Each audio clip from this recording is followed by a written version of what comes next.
I don't know if I mentioned much about my car before, but this is a 2017 4Runner TRD Off-Road Premium, and there's 5,200 miles. It's been sitting like that for 6 months. Got the sunroof. Why is it closed? Ugh. And there's my phone mount. I do have a front-facing camera that records all the time. And then nothing crazy. The glove compartment in my 4Runner.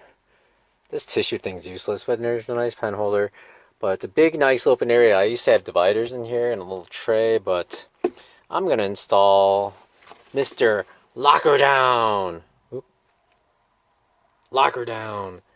And I changed the code already.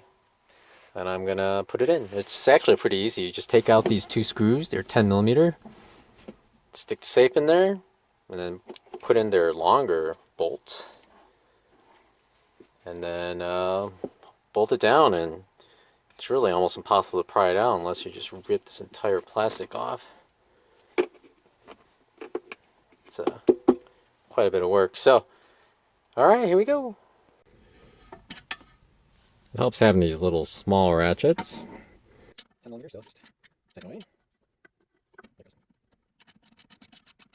Boy, the tan lines from the trekking pole straps really show up on camera, huh? Anyway, so that's it. It's a nice little safe. You can't use this change thing anymore. You can still access the 12-volt plug, but it's hard to get to. But now it's I could put my wallet and credit card and extra money in here and feel it's a little more secure than it was. And that's it. Closes right up. Nice and locked. I've been going at it for a little while, and I got the back seats out. I still have to get this little metal retaining clip out, but it's a different socket size. So I'm gonna get rid of these and then take that out at the same time as I take the other one. But it wasn't so bad. It's actually getting quite roomy in here. And I took out this little middle bar. And there's like a sheet of pretty thick styrofoam all under there. It's interesting, but I'll take those out too. Or I could use them to mount the wooden platform onto. But I like to make it at least this high, so the wood rests on top of this. Maybe a little higher. By the way, to remove the back part of the seat, you just have to undo these two screws and then get to this screw, or this bolt. And get to this bolt here, and this actually lifts up.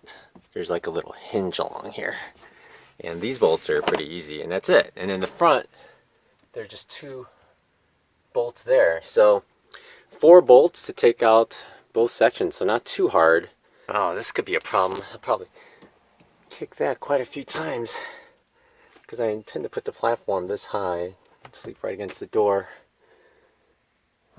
Guess I'll wrap some stuff around it. And once it starts raining too, I'm gonna actually sit inside the car and just work on my reflective panels. Not so much for insulation, because I'm not gonna do any of the front stuff, but mostly to block out the light. So I can have blackout curtains in the middle, and I could turn on some kind of light or watch a movie and nobody outside can see me.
It's time for the miter saw to make some 4-inch cuts. But that's a lot better for those 4-inch cross cuts. I didn't show you, this is my little DeWalt table saw. It's like a mobile thing. Good enough, and I can move it around by myself, so not too bad. Uses 15 amps, it's a beast. And I've got a shop vac. I have it hooked up to one of these Cyclone deals. I don't know if anybody not working with wood probably has never seen this before, but the deal is if you use a bag, it gets clogged up and it gets weaker after a while, and you have to constantly replace bags. Or you use those filters and then you got to dump it, and the filters get clogged up and you got to wash them. So what you do is you install one of these. The air flows that way, the dust goes this way, and actually all fills in here. And the whole time this is filling up, you get the same strength because that is pulling at the same strength. I keep a bag in there, but it's clean all the time because it all falls in here. And I got one of these lids. Got one of these bolted into this. I cut out a wooden circle, bolted in with this, and just sealed it with silicone. And it works great. Works great. So much sawdust goes in here.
I'm just dry fitting out one of these drawers here and just checking to make sure it's going to be square when I put it together. I got the drawer bottom on here. I put in this ledge with the router so I could put in a 1/2-inch piece of plywood on top, so it's like a cooking platform when the drawer's out. And I put in these little grooves so I can put in a 1/4-inch plywood as dividers so things don't rattle around too much while I'm driving. Although I think they are, so I'm going to have to find soft things to kind of shove in between everything so it won't rattle. But now it's time to actually put some glue on it and use some brad nails to hold everything together. And then I'll start putting in some screws to make sure that nothing falls apart. It's another day. I got the drawers assembled. I'm hoping they're not too tall because there's only a 1/4 inch above and below. But they're all assembled. I put a bunch of screws in the front part as well as the back part on both sides. Put 4 in front, and I put tons of brad nails along the 1/2-inch plywood bottom with glue, so that should hold it. There's a ton of them, and none of them went sideways and popped out, so I felt pretty good about myself. And they're ready. The hard part I've been putting off is installing this part to the base, because there's nothing to really hold it up. And I realized, oh yeah, I have these things. I could just kind of pop them in there and then lay it on its feet and then just kind of put brad nails and glue it and then put screws in. I don't really need to put too many screws, maybe just a few. And it should hold it. But yeah, these things are pretty useful. And they help keep things square as well. Although admittedly, this isn't perfect. I'm not like a professional woodworker. This I know is like maybe an 1/8 of an inch off top, but I think once I get the top put on, I'll pull it all even and I'll glue it on or screw it in, and it should all square out. Hopefully. The part where I sleep on is going to have to rest on something. I'm going to have to screw in another 3/4 inch band across here to hold that weight in. I don't know. We'll see. We shall see, but this will be the front part of the car, and this will be the back part. So much work. I love these clamps. I don't know if you've seen them before, but this is actually a medium-sized one. And there's my fan that I made. Fan filter. You put in one of those box filters for a heater, and it filters out all the sawdust that's floating in the air, real fine sawdust. Oh, that's my air compressor, and it's going to my brad nailer. It's an awesome tool. It makes everything so much easier and quicker because you don't have to hold everything. You could just kind of hold it and just brad nail it in and screw it in later. So, oh yeah, there's a bunch of other stuff. There's a mess right here right now, but all of this used to be on this table while I was cutting, but now when I'm assembling, I put it over here. I need to move some stuff around, but yeah, it's quite a mess. I actually went to try to fix my dad's bicycle too. His derailleur broke off. The hanger broke, which sent the derailleur flying off and jammed into the wheel, the spokes of the wheel, and it bent the chain, broke the derailleur. It just bent it like crazy. And I replaced it all, got a new chain and everything, and I realized one of the spokes in his tires is broken. It's kind of right here. I thought about trying to put in a new spoke, but I don't think it would be even. It'll probably wobble a little, just because it won't be the same as other spokes. So I ordered a new wheel. I'm going to fix that. Time to glue the middle one in, and time to put in the drawer slides, and put in the drawers, and then get that guy into the car, measure out where I need the holes for the bolts to hold this in the car.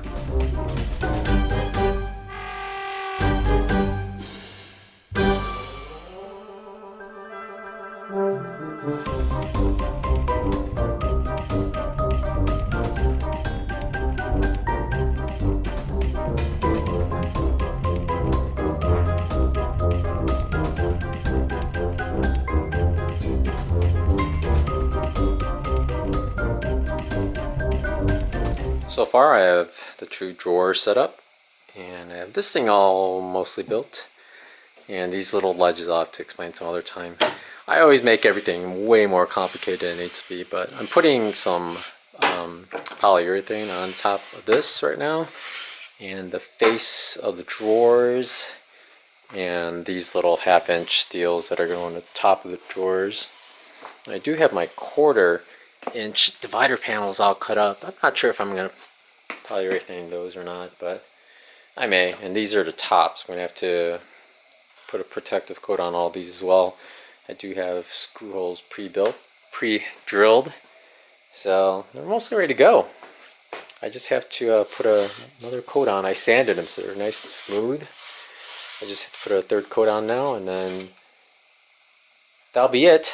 Then I'm gonna start on these guys and try to get some coats on here, get them all nice and protected. I gotta wipe it down first. Kind of dusty. I sanded them earlier, so they're kind of dusty, but slow going, but hopefully I'll be done in a little while. I got the frame in, and I measured these holes out, which screws into this metal plate below, and I was just hoping that they fit, and they actually fit perfectly. They threaded right in. No force or anything, so I'm going to tighten it up, and then they'll be locked down by this part, so hopefully it won't move around much. But just 3/4 ply right there. I did put in this guy, and that's going to hook onto this, and I'll hold it in place, one on each side. I bolted it through instead of using screws because it's going to take a lot of force. So I'm not going to tighten them too tight until I get the top in, which will hold this steady, because for now it's kind of wobbly. I pre-drilled the holes for the top. I just have to treat the top so it's a little sturdier, but there's a little strap there as well. So I'm going to put those in now.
We got the second coat on, and I just need to sand it out with this little fine 400 grit paper. When you put polyurethane on, it kind of brings up the grain, so it makes it feel rough. So after a couple coats, you take real fine sandpaper, sand it down smooth, and you put another coat on, and that 2 coats protects it from raising again. So with that 3rd coat, it comes out nice and smooth. So we'll do that, but I hate smelling that powder, so I got this fan on. It does a good job filtering out a lot of the sawdust. It's actually a little yellowish from all the dust. I had it on while I was sanding earlier. It's yellower up here than it is down there, but that's what I'm doing now. And then these side panels will be done. I have the panels for the main bed part in the front.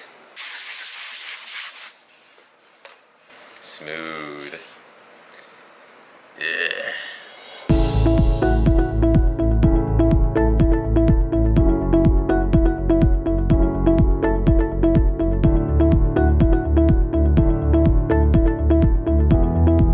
Here's my setup so far. These 2 are going to support the bed portion, and this is to support this little seating area I have here. And because this is tucked in between the seats, and this is more towards the middle of the car, this is not square, it's at an angle. I don't know if you've seen one of these before, but you basically use this to measure angles of something. I use this a lot in my old house because there was a closet that wasn't quite square, but I'll show you how it works.